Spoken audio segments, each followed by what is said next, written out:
السلام عليكم الإخوة متابعي قناة نت دوتري. إن شاء الله في هذا المقطع نتكلم على موضوع الدعم الاجتماعي المباشر وعلى هاد السجلات اللي تم إطلاقهم في الآونة الأخيرة، يعني السجل الوطني للسكان والسجل الاجتماعي الموحد، وكيفاش يعني الإنسان أنه يستفد إن شاء الله تعالى.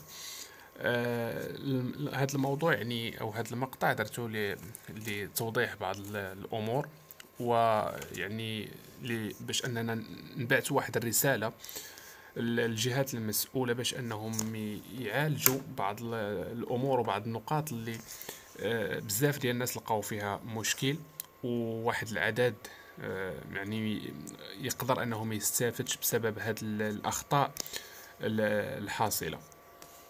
اذا باش انك تستافد في الدعم الاجتماعي المباشر كاين مجموعه من الخطوات، اللي هي اولا خاصك من الضروري انك تكون مسجل في السجل الوطني للسكان، وهذا يعني باش كتحصل على المعرف الرقمي المدني والاجتماعي المكون من واحد العشرة ديال الارقام. هذه كيبان لي انها خطوه سهله وبسيطه وبزاف ديال الناس يعني تجاوزوها، فما غاديش نطولوا الحديث حول هذا الموضوع هذا بزاف. اذا نشوفوا كيفاش انك تستافد. فخاصك باش انك اولا من بعد ما كتحصل على هذا المعرف الرقمي كتسجل في ما يعرف بالسجل الاجتماعي الموحد، وهنا كتقوم بإنشاء واحد الحساب ديال الأسرة. كيف ما كتلاحظوا معنا عن حساب الأسرة، هاد حساب الأسرة كيكون فيه مجموعة من الأمور اللي كيخصك أنك تملأها، وكيكون قابل للتعديل عليها. يعني ربما لو وقعت شي حاجة ف كنت مثلا عازب، الانسان مثلا كيتزوج، كترجع لهذا السجل الاجتماعي الموحد وكتغير البيانات ديالك الى غير ذلك. يعني كاين عدد ديال الامور ممكن الانسان يتغير، ممكن تغير السكن، ممكن تغير بزاف د الحوايج، فكترجع لهذا يعني السجل الاجتماعي الموحد. واحد النقطه مهمه هو ان هذا الموقع راه ما غاديش يتسد، هو راه مفتوح بشكل دائم، وغالبا غادي يبقى هكذا، يعني ديما مفتوح. علاش غيبقى دائما مفتوح؟ لان الناس الاحوال ديالها كتغير، وبالتالي انت دليتي بعض المعلومات وسجلتي مثلا واحد العدد ديال الافراد في الاسره. واحد النهار مثلا تزاد عندك شي واحد في الدراري، ولا راه كترجع لهذا السجل الاجتماعي الموحد باش كتقيدو. واذا هذا كيبقى دائما. الناس اللي خايفين مثلا من انه مشى الحال ولا ما تسجلتش ولا هذا، فراه الباب كيبقى مفتوح. بالنسبه للسجل الوطني للسكان، فين كتمشي كتصور وكياخذوا لك البصمه ديال ديك الصوره ديال العين الى غير ذلك. هذا ما عرفتش، ربما يقدر الموقع يتسد، يقدر الله اعلم، ما عرفتش بالضبط، يعني ما عنديش معلومه كافيه. لكن هذا فراه كيبقى بشكل دائم، هي اصلا مكتوبه في الموقع هذه المعلومه هذه. عموما المشكل اللي كنلقاوه عدد كتير ديال الناس اللي كيخلي ان هذا المؤشر انه يكون طالع، والواحد يعني كيلقى مشاكل وكيلقى هو اصلا السجل الاجتماعي الموحد في بعض المناطق عاطينهم تقريبا 8 فاصلة شي حاجه الاماكن ديال الباديه، وفي بعض الاماكن يعني المدن، وهذا راه كيبدا تقريبا من 9 فاصلة شي حاجه.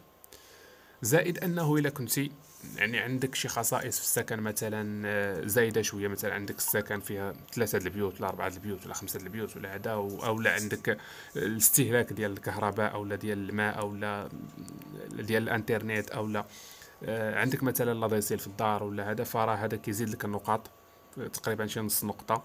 وعموما انا كنشوف انه كاين مجموعه ديال الاخطاء اللي الدوله صراحه واقعه فيهم. ف حتى في هذا السجل الاجتماعي الموحد ملي كتجي تسجل راه كتلقى بعض شي حوايج. كاينين الناس اصلا اللي كيقولك انا ما عنديش عداد كهربائي، ما الدار ماشي ديالي، انا غير كاري، ولا ساكن غير عند العائله ديالو، عند يعني عند خالو ولا عند عمو ولا عند المراه مثلا كتلقاها ساكنه غير مع اختها في الدار ديال راجل اختها ولا شي حاجه بحال هكا. يعني كاينين الناس اصلا ماشي ديالهم هادشي، يعني هاد الامور الممتلكات ديال الاسره هما ماشي ديالهم، ما مالكينهمش، هما كيعطوك هنا ضروري والزامي انك تعمر بعض الامور. فما عاطيناش هنا في الموقع. هذا هو من بين الاخطاء اللي واقعين فيهم، من بين المشاكل اللي كتواجه بزاف ديال الناس واللي كتخلي الناس اصلا يدليو بمعلومات غير صحيحه وغير دقيقه. مثلا خصائص السكن، مثلا ممتلكات ديال الاسره، واش عندك دار ولا هذا. فما كيقولكش هنا يعني واش عندك دار او لا كاري او لا كذا او لا كذا. مثلا عدد ديال السيارات، ما تيقولكش النوع ديال السياره، عدد السيارات تقول ليه وحده ولا. هاد النقاط هادو نقدروا نتجاوزوا عليهم، نقولوا مثلا غادي يعرفوا السياره الا كانت عندك ودرتي مثلا عندي سياره، راه غادي يشوفوا من خلال شركات ديال التامين وهذا، غادي يبحثوا غيقلبوا غيلقاو بان عندك سياره من نوع كذا كذا، يعرفوا القيمه ديالها وهذا. او الدراجه ناريه، او مثلا حاسوب. انا عندي حاسوب في الدار مثلا واخدو ديال القرايه ولا هذا. انا ما بغيتش نكذب، فغادي نقول مثلا نعم. ولكن هذا الحاسوب قدر يكون واخدو مثلا ب 100 درهم او لا 200 درهم او لا 300 درهم. كاين واحد اللي واخد حاسوب ب 3000 درهم، كاين واحد واخدو ب 5000 درهم، كاين واحد واخدو ب 10000 درهم. اذا الارقام كتختلف والاثمنه كتختلف والحواسيب النوع ديالها يعني خاصنا هنا يكونوا بزاف ديال الاختيارات، عدد كبير ديال الاختيارات، وكل واحد نعرفوا النوع الحاسوب اللي عنده ونعرفوا هاد الامور هذه. كاين مثلا اللي مدخل الانترنت للدار من اجل باش ان الدراري تيقراو به ولا فانت غادي تحرمو وتقول ليه لا عندك مؤشر طالع، هذا راه زاد لك واحد نص نقطه ولا نقطه ولا. اذا هذه نقاط خاصها معالجه. هاد الامور ديال واحد مثلا ساكن في واحد الدار ماشي ديالو، خاصها تعطيونا اختيارات هنايا في الموقع. النفقات ديال الكهرباء غتقول لي واش كتنفق، غادي انا ماشي انا اللي كنخلص الضو مثلا، انا ساكن مثلا غير في الدار ديال العائله ولا. فكيفاش انا ما غاديش نستافد وغيجيني المؤشر طالع وانا اصلا داك العداد ماشي ديالي وديك الدار ماشي ديالي وحتى حاجه ما ديالي تماك، وانت كتفرض عليا باش انا غادي نقول لك هنا عندي عداد مثلا ديال الدار، رقم الاشتراك، وندخل لك مثلا كنخلص 100 درهم في الضو ولا هكا. آه، فهاد الامور هذه خاصها معالجه، لانه بزاف ديال الناس راه تضرروا من هذا الشيء. يعني هاد النفقات ديال الكهرباء ديال الماء الدار، واش ديالك ولا ماشي ديالك، ما حاطينش هنا واش ديالك ولا ماشي ديالك، ما حاطينش بزاف ديال الامور. يعني خاصنا صراحه هذا الموقع هذا يتم التعديل عليه باش الناس يعني اللي عنده شي حاجه يدلي بها، اللي ما عندوش يقول انا ساكن في الدار ديال من ديك الدار ديال فلان، يعني راه ديك الدار ماشي ديالي، انا مثلا كاري، انا مثلا كذا. وتدلي بمعلومات اللي هي تكون يعني معلومات دقيقه وكل واحد غيعرف شنو عنده، باش في التالي يعني الا كان واحد الشخص ما عندوش وكان يستحق انه يحصل على هذا الدعم، فما خصوش انه يضيع. اذا كاين بزاف ديال النقط هنا صراحه، يعني عدد كثير ديال الامور.